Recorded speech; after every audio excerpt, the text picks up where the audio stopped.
Pillai and I'm with video journalist Danishman Khan at South Campus's Atmaram Sanatan Dharm College, which was once notorious for its active student politics and low pass percentage.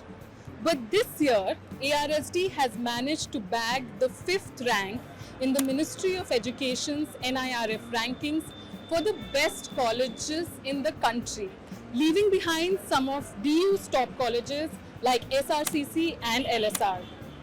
And ARSD has managed to do so by strengthening its science program. We will be talking to the principal of the college and the teachers to understand how they are trying to do an image makeover through science.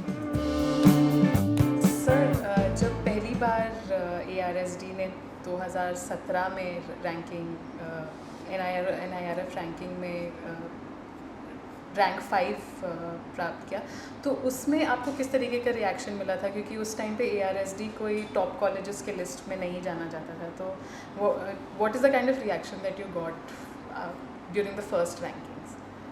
पहली ranking में reaction mix थे। कुछ लोगों ने उस समय भी, चूँकि हमने काम करना शुरू कर दिया था 3-4 साल पहले से, तो कुछ लोगों ने, जिनको हमारे काम के बारे में पता था, उसकी सराहना की। लेकिन एक जो स्टीरियोटाइप कहीं ना कहीं दिमाग में लोगों के फिट है कि जो कुछ ही चुनिंदा कॉलेज हैं जो बेहतर हैं या बेहतर कर सकते हैं, तो वहाँ से तो ज़रूर मुझे थोड़ा सा नेगेटिव, और मीडिया में भी मिक्स कि फुकरे कॉलेज, हिंदी की मीडिया में एक अखबार ने छापा था कि फुकरे कॉलेज बन गया, 5वां रैंक पे आ गया, तो इस तरह के भी हेडलाइंस थे। लेकिन कई जगह पे सराहना भी मिली, कई लोगों ने हमारे काम को सराहा भी, कुछ अखबारों ने बहुत पॉजिटिव भी लिखा, तो मिक्स्ड था।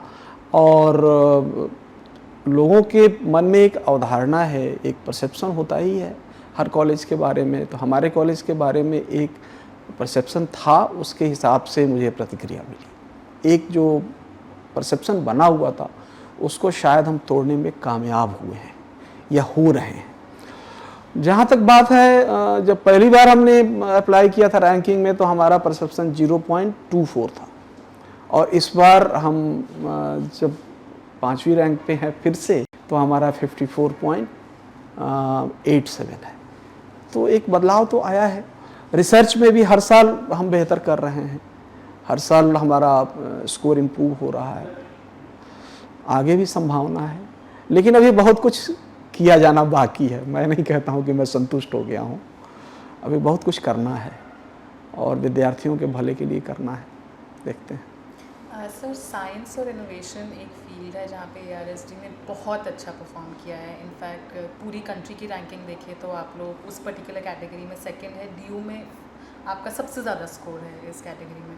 तो साइंटिफिक रिसर्च में आपने कितना इन्वेस्ट किया है और किस तरीके का काम कर रहे हैं आप लोग कॉलेज में? देखिए, जैसा कि मैंने अभी आपको बताया कि साइंस को लेकर के, हालांकि मैं स्वयं मेरा बैकग्राउंड साइंस का नहीं है, लेकिन मुझे मालूम है कि किसी देश की तरक्की बिना साइंस एंड टेक्नोलॉजी के हो नहीं सकती है। तो उस पे फोकस मेरा शुरू से रहा, और इसीलिए जो भी प्रपोजल टीचर्स लेके आते थे मेरे पास कि मुझे थोड़ी सी फैसिलिटी मिल जाएगी तो मैं ये कुछ कर सकता हूँ, मैं अंडर ग्रेजुएट बच्चों के साथ काम कर सकता हूँ।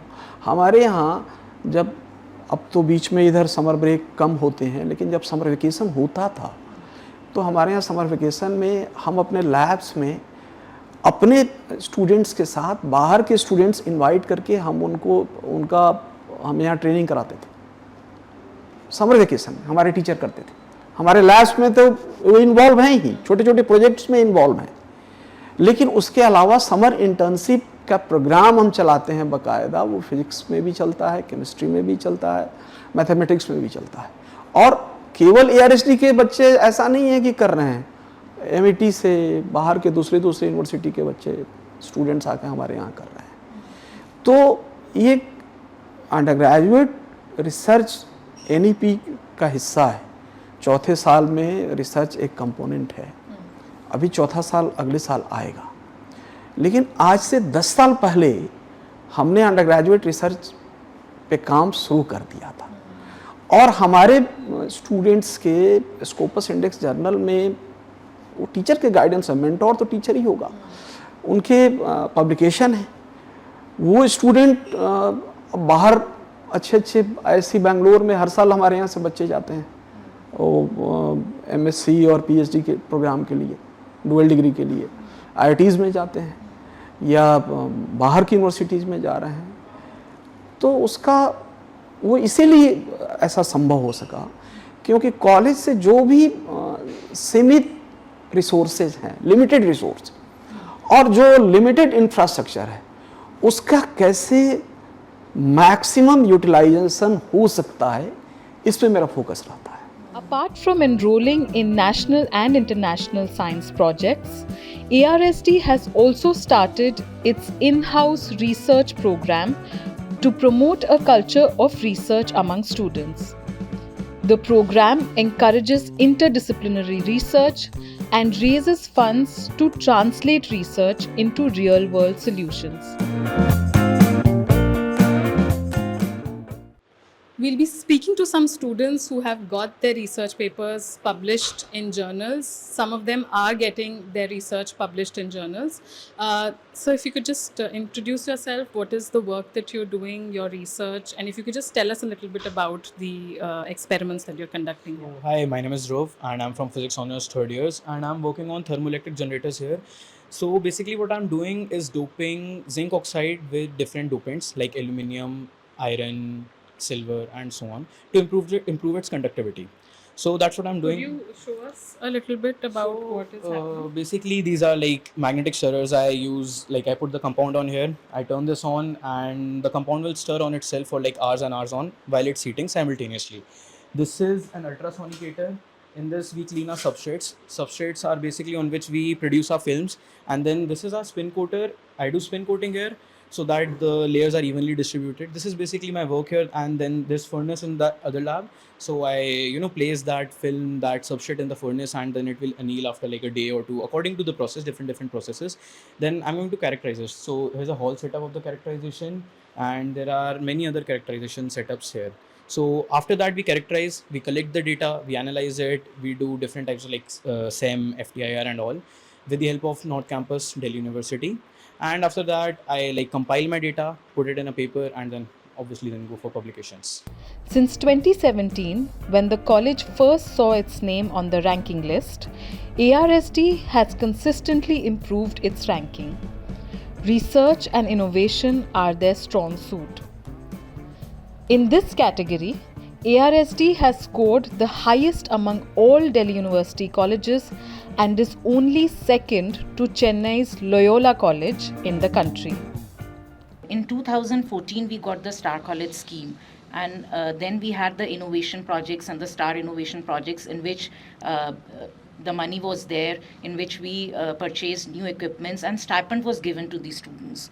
So after that, after this, there was a gap. So in order to bridge that gap, we started Prabodh. That is the in-house project scheme, in which each project is of around 2.5. We are giving around 2.5 lakhs to each faculty. 2 or 3 faculties, interdisciplinary research is there, and students are involved. Again, the students will get a stipend depending upon the type of project, around 2,000 to 3,000 rupees, even till 5,000 rupees per month. The principal and the teachers at ARSD College have done a lot of work to improve the quality of education and infrastructure over the last few years. And in their own admission, a lot more needs to be done. But before the next NIRF ranking, a major challenge that ARSD will have to overcome is to change the perception against them. You were with Soumya Pillai and Danishman Khan for The Print.